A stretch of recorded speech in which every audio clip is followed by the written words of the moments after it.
Fala galera! Fala galerinha do Humanas na Veia! Sejam bem-vindos! Coração Humanas na Veia com vocês. Olha aqui, ó, mais um tema importante. CFO, UEMA, FUVEST, qualquer vestibular do Brasil, pessoal. Colonização das Américas. E aí nós temos América Inglesa, América Espanhola e América Portuguesa, que é a tão linda história do Brasil. Na aula passada, no vídeo passado, nós falamos sobre a colonização inglesa, as 13 colônias. Hoje, a aula de hoje, é sobre colonização da América Espanhola, ok? Como sempre, a gente vai dar aquela saidinha para o print, vou sair da tela, para que vocês possam olhar melhor. Então vamos começar? 1, 2, 3? Começando então. Professor Virgão contigo. Olha aqui, ó. Pessoal, a colonização da América Espanhola. Primeiramente, dá uma olhadinha nesse mapa lindo aqui, que o Google clonou meu mapa, viu? Fiquem sabendo disso, eu vou pedir direitos autorais. Olha para cá, ó. A América, ela é dividida, como todo mundo sabe, em América do Norte, América Central e América do Sul. Por isso são as Américas, ok? Antes mesmo dos europeus chegarem aqui, nós tínhamos aqui muitos povos, muitas nações. Só no que diz respeito ao Brasil, mais de 300 línguas. Em relação à América inteira, não duvido que tenhamos aí pelo menos umas 3.000 línguas. E dentro de todo esse conjunto, desse universo populacional, 3 povos se destacaram. O Império Inca, o Império Azteca e as cidades-estados maias. É isso aí. Os Incas, olha aqui os Incas. Os Incas, na cordilheira, toda a cordilheira dos Andes, formaram um grande império, um império poderosíssimo. Os Aztecas, onde hoje seria o México. E na barriguinha bem aqui, na península de Yucatán, nós temos os Maias. Porém, os Maias, pessoal, olha, ó, para quem nunca te disse, o bichão está aqui para te falar. Os Maias, eles não formaram império. Anota isso aí. Os Maias formaram cidades-estados independentes, onde cada cidade poderia ter seu próprio rei, ou até mesmo um conselho que administrasse essas cidades. Lembra bastante as cidades fenícias, lá na antiguidade, elas também eram assim. Ou então até mesmo as cidades-estados gregas, onde cada cidade tinha sua autonomia. Ou até mesmo, pessoal, os sumérios na Mesopotâmia, que eles não formaram império, tá? Dentro de toda a Mesopotâmia, lá atrás, nós temos aula sobre isso aí, olha no nosso canal, sobre as civilizações orientais, sistema de servidão coletiva. Nós tivemos dentro da Mesopotâmia, deixa eu ver aqui, caldeus, nós tivemos amoritas, nós tivemos assírios, né, acadianos, mas os sumérios, que foram os primeiros povos ali a se formar naquela região, eles formaram cidades-estados, não formaram império. Só para aí você fazer uma comparação e perceber que história não é difícil, história é dedução lógica e é comparar um povo com o outro e ver as características, claro, que convergem e as que divergem. Voltando para o nosso tema. Vamos lá. Então aqui nós temos, um mundo de civilização. Essa área mais para cá, onde seria o nosso futuro Brasil. A gente não vai tocar nisso hoje, ok? Perfeito? Então vamos lá. Império Azteca, cidades-estados maias e incas. Quando os espanhóis chegaram aqui, pouquíssimos maias existiam. Por que a gente sabe tanto sobre os maias? Porque os maias desenvolveram escrita, diferente dos incas, sabiam disso? Tudo que a gente sabe sobre os incas, vem comigo, só viu eu te conto, tudo que a gente sabe sobre os incas foi escrito pelos espanhóis. Mas os incas deixaram muita arte, relevo, pirâmides, mumificação, tá? Olha, pessoal, tem pirâmides astecas, maias e incas. Eu não vou me aprofundar aqui, porque, na verdade, a gente está estudando a colonização. Mas eu tenho que falar um pouquinho sobre essas grandes civilizações que existiram, ok? Que vão resistir, que vão guerrear, mas que vão ser dominadas. E aí vem a pergunta, Qual foi a principal forma de dominação do europeu sobre essas civilizações nativas, que são chamados de índios, aborígenes, silvícolas? No Brasil eram chamados de negros da terra. Qual? Lá vai, anota aí, por favor. A cruz, a espada e as doenças. A cruz vem o cristianismo. A espada, na verdade, aí é o poder de fogo. As doenças, as epidemias, mas faltou um. Faltou um. Alianças. Olha, te digo com toda certeza, procure em qualquer manual. Os europeus, não importa se franceses, portugueses, espanhóis, ingleses, eles não teriam condições de invadir a América, as Américas, ou até mesmo as Áfricas, os estados africanos, simplesmente com suas armas de fogo, tá? Porque os escravos que vieram para cá vieram comprados, preados, presos, em portos, resultantes de guerras internas. É isso aí, Luiz Felipe Alencastro mostra isso. A gente estudava há muito tempo, né, a história do Brasil como se olha para a Lua. Só vê um lado da Lua, o outro lado não se vê. O que ele quis dizer com isso, com essa metáfora? Que a gente só via que a África ela era atingida e afligida pela escravidão, mas não viu o outro lado, que os reinos africanos enriqueceram muito vendendo escravos. E o que o europeu fazia? Incentivava isso. Voltando para a América, serve o exemplo? Claro que sim. Aqui na América, tanto portugueses quanto espanhóis, eles vão fazer alianças com tribos inimigas, com nações inimigas. Vamos lá, se nós temos o Império Azteca, se nós temos o Império Inca, é claro que todo império tem inimigos. Quem está sob a dominação não quer ficar. Então o que eles vão fazer? Eles vão buscar alianças internas enfraquecendo esses impérios. Entre os Incas, lá embaixo, pessoal, nós tínhamos uma disputa entre irmãos, o que facilita.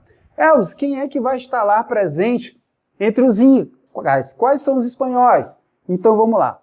É o seguinte, ó, o primeiro passo a entender é que esse contexto é o contexto do antigo regime, tá? Nós temos grandes navegações, buscando novas áreas de riqueza, o mercantilismo, que seria a forma de enriquecimento, acumulando ouro e prata de cada estado, colonialismo, que está dentro do mercantilismo, que seria a necessidade de busca de colônias. É claro que esse colonialismo não se prende ao século XVI. Eu coloquei XVI porque ele inicia. Tudo isso é chamado de antigo regime, que está dentro da Idade Moderna. Olha aí, ó.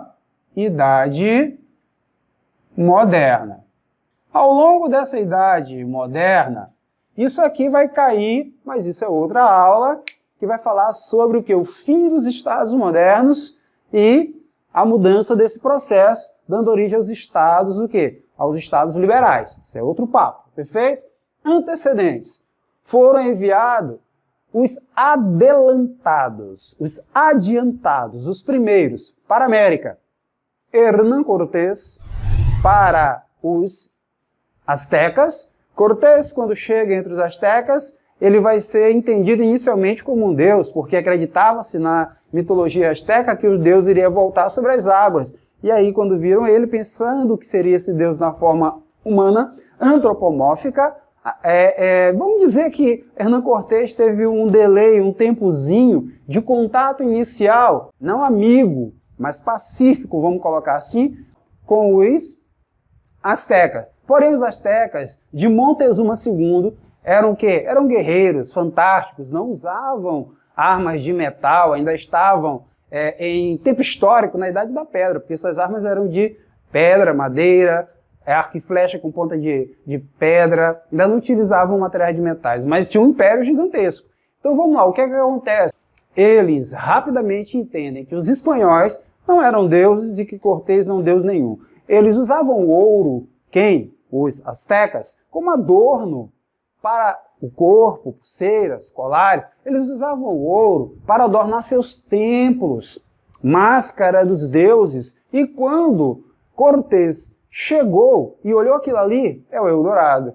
É aqui que nós estamos. Então ele vai tramar uma armadilha e vai acabar executando Moctezuma II e assumindo todo o império, lançando o quê? Várias forças inimigas internas que estavam sob domínio, que vão ver nos espanhóis uma possibilidade de libertação. Ele chegar com mais de 500 homens. Agora, 500 homens para derrotar o Império Azteca não era o suficiente. Ele vai ter que fazer aliança. Beleza? E aí nós temos as armas. Nós temos armaduras, né, para cavalos, armadura para os homens, as armas de fogo. E como eu disse, com o tempo, o próprio cristianismo, as doenças, perfeito? Isso tudo vai contribuir e as brigas internas para enfraquecer esses impérios. Legal? Então, um dos adelantados foi Hernán Cortés. Francisco Pizarro não é diferente.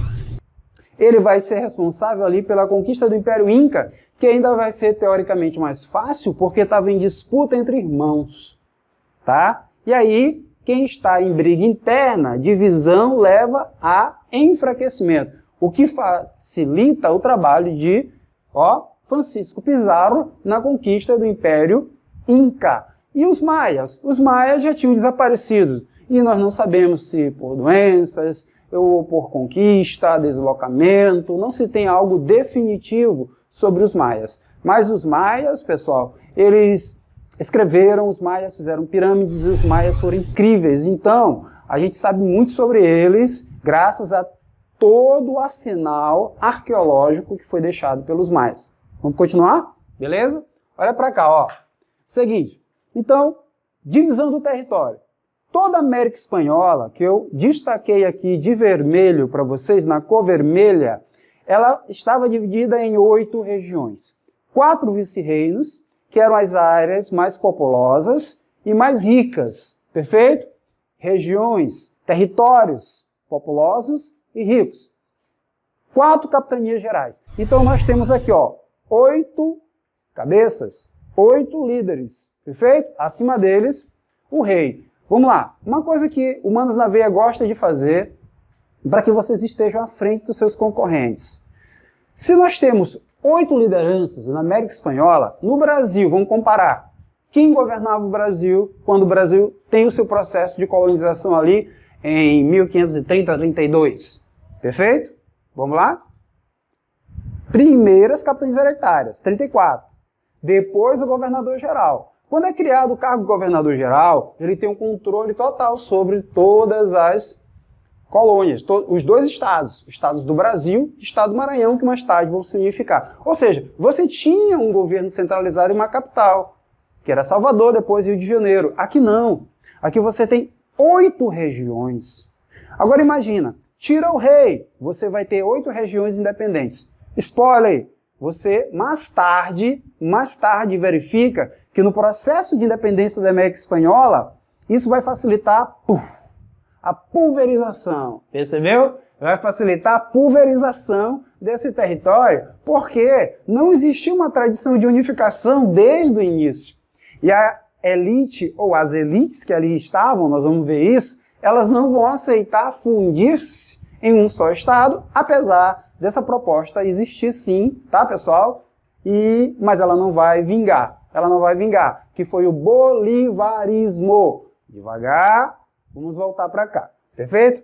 Olha aí, 8 regiões então. O mais importante, o filé está bem aqui, administração das colônias. Como é que as colônias eram administradas? Isso aí tem que estar na ponta da língua. Quais são os órgãos administrativos? No livro você não vai encontrar órgãos internos e órgãos externos. Mas para que eu possa mais facilmente te explicar isso aí, foi até uma forma que eu criei para eu mesmo entender, eu coloquei assim, órgãos externos, aqueles que não estão na América. Órgãos internos, aqueles que estão aqui na América Espanhola, hein? Por favor, colonização da América Espanhola. Quais são os órgãos externos? O Real e Supremo Conselho das Índias. É um só. É um só. Ele está lá na Espanha. Qual é a função dele? A função dele é administrar toda a América Espanhola. A função dele é criar leis gerais. É a administração geral. Olha aqui,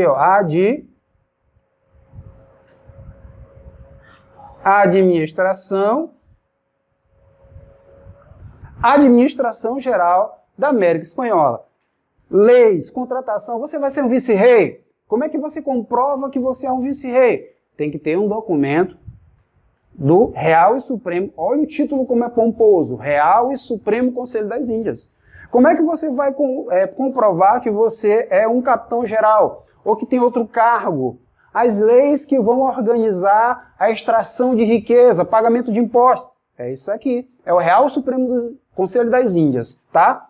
Agora, existia outro órgão que também estava na Espanha e era um órgão só, que é a Casa de Contratação, tá? Casa de Contratação. Na verdade, vamos tirar esse S. Não eram casas de contratação, era Casa de Contratação. Perfeito? Lá vai. A função da Casa de Contratação, vou colocar bem aqui, era definir para a América tudo que dizia respeito a finanças, a contratos. Eu sou um traficante de escravos.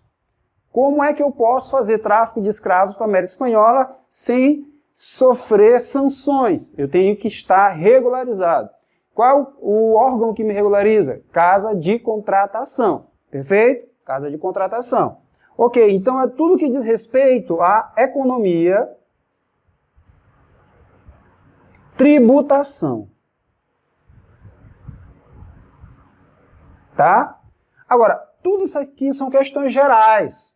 É claro que existiam as leis e regras internas, locais. Isso aqui são administrações, é uma administração geral.